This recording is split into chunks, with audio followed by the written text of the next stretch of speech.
Hi everyone. Greetings. We have reached Genesis chapter 12. The first section of Genesis is over. We're now into the life of Abraham. Election has descended all the way from one man, Adam, through millions of men to the days of Noah, and now back to one man again, Abram. Still called Abram, and the unilateral covenant that God makes with Abraham in these first 3 verses of chapter 12. So let's read them from the NIV. We're reading 7 verses though? Yes, we're also reading down to verse 7, an interesting development in verse 7. Okay. The Lord had said to Abram, leave your country, your people, and your father's household, and go to the land I will show you.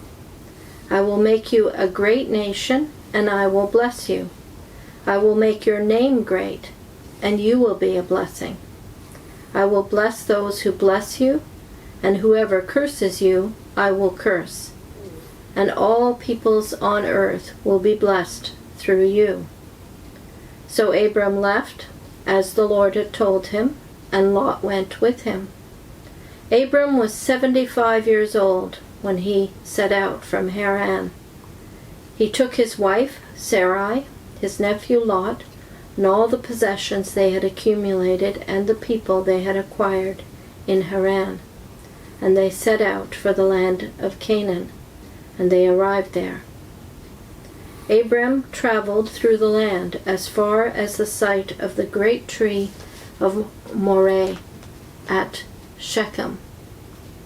At that time the Canaanites were in the land. The Lord appeared to Abram and said, to your offspring I will give this land. So he built an altar there to the Lord who had appeared to him. So what's the development that's significant if you're coming from a Jehovah's Witness perspective? Well, in the New World Translation and in the Hebrew, it is Yahweh appeared to Abram and said. And then it's repeated. So he built an altar there to Yahweh who had appeared to him. Why is that significant? Because what you have to do if you're a witness is add to Scripture in order to understand it the way you must understand it. Yeah, so you think, you've been taught, he can't have appeared visually in front of someone. It had to be an angel. So you supply angel into the text. But you are adding to text, and you're forcing the text to not say what it says. That's that right. The Lord appeared. So this Lord, this Yahweh, not only appears, one way of communicating, but speaks personally to a man. That is, he chooses individuals and even has a personal relationship with them. Do we allow God to do that if we're the typical Jehovah's Witness? No. He must speak through not only angels, but men to you. So this is a departure from the Yahweh of the Old Testament, obviously. But the promises, this is the unilateral covenant, 7 promises constituted. The Watchtowers even called it a unilateral covenant, meaning that God, there's no conditions attached to it. Yeah. And as you look at the 7 promises here, you realize, could these promises be conditional? Because they span not just the life of one man, Abraham, but generations, centuries, even millennia of time. And if God has to be dependent on our reaction to his promises, then he's going to be starting this process over and over again. So even though they may have said that it's a unilateral covenant, they still think that Abraham had to be obedient in order for it to happen. And yet these promises are made and he's not even left yet. That's right. The Lord had said to Abram, leave your country and your people and your father's household and go to the land that I will show you. And then he gives all the promises. I will. He keeps saying, I will. What are these 7 promises if we just itemize them? I will make of you a great nation. I will bless you and supply. I will make your name great so that you will be a blessing. So that's 4. That's all in one sentence. And then the other 3 are in verse 3. I will bless those who bless you. Him who dishonors you I will curse. And in you all the families of the earth shall be blessed. 7. Mm-hmm. 7 altogether, yeah. Yeah. So 7 promises, all of which are unconditional. They're all based on God's will, what He will do and what He's willing to do. Despite your disobedience, Yeah. we might add. Mm-hmm. But there are, of course, 3 commands in verse 1. Go from your country and your kindred and your father's house to the land that I will show you. And the last segment, Gerhard von Rad made a point that this is an extraordinary demand to put on anyone in the ancient world. Yeah. Indeed it was. But like you said, the 7 promises are given before he actually obeys. Yeah, verse 4 says Abraham leaves. That's when he leaves. Yeah. Mm-hmm. So some commentaries, some very, very nice comments here from Donald Barnhouse, Griffith Thomas, and a few others about this segment. Barnhouse says, this is the first of the unconditional promises. If God's promises had conditions, they would never have been fulfilled, for we do not have the power to keep any condition. Therefore, the promises must be in pure grace and without conditions. I will make of thee a great nation. But Lord, Abraham might have said, suppose I get out of thy will, or my posterity should become idolaters, or my descendants should crucify thy son. I will make of thee a great nation. The promise is not because of what Abraham might or might not do or be, but because of God's grace and His design. Well, that's very well put. And then Griffith Thomas says, these were very searching and pressing demands upon one who was the youngest son. Yet God's call to separation was a necessary condition of blessing. Separation was the keynote of Abraham's life from first to last.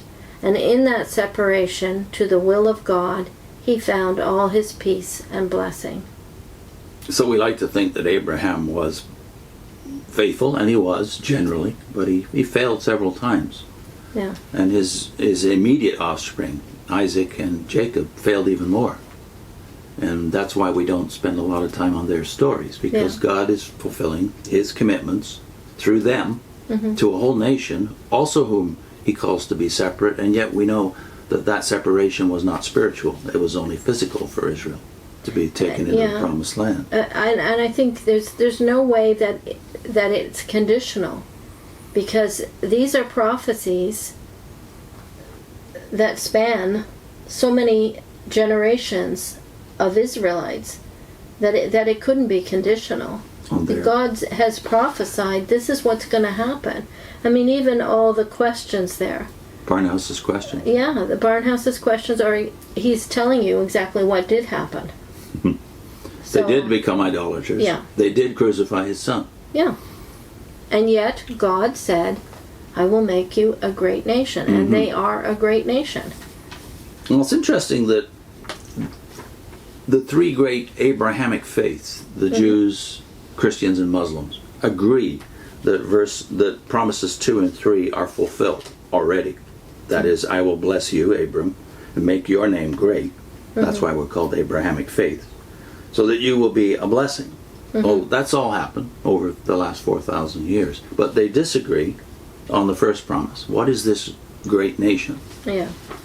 So here's what Wenham has to say about what has to be in the definition of a nation, or a great nation. He says, a nation is a political unit with a common land, language, and government, whereas people primarily draws attention to the consanguinity of the group, that is, their blood relation.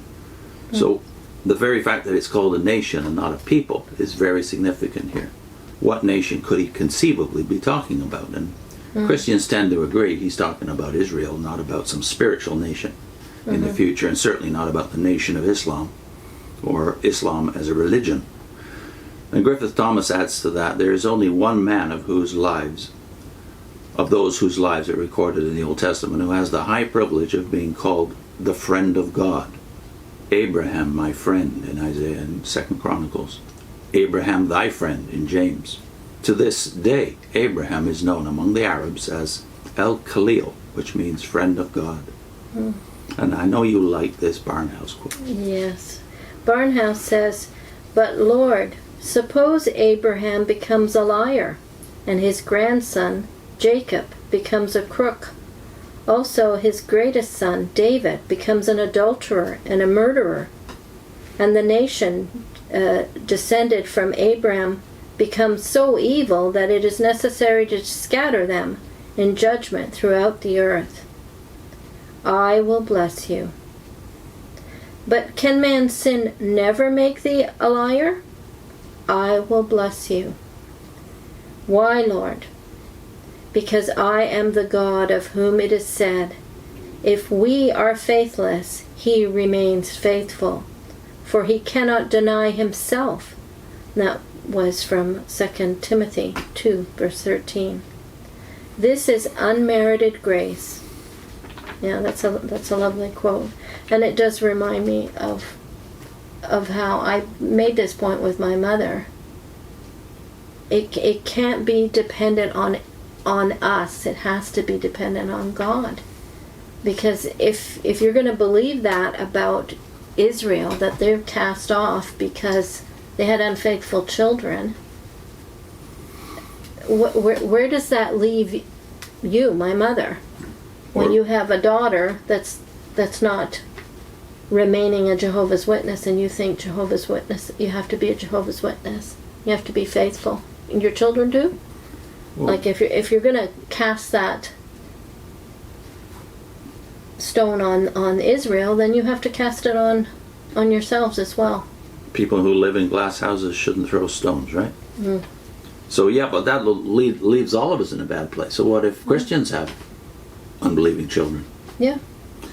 So no, God's promises remain promises, and this is the unqualified unilateral Abrahamic covenant we're talking about here, the basis of all later covenants too, by the way. Yeah, it is why Christians emphasize the grace of God. We learned it from Genesis, so we're going to link you to two testimonies about that. Two of the first three videos in our Genesis playlist. Well, the first one was called How Genesis Cured Two Jehovah's Witnesses, and also part 3 of that series, which is titled How Jehovah's Witnesses lose... how 5 JWs, or Jehovah's Witnesses, lose JW.org and find grace and Thank you. More surprises. Thank you, dear. So we'll put those links on your screen. See you next time.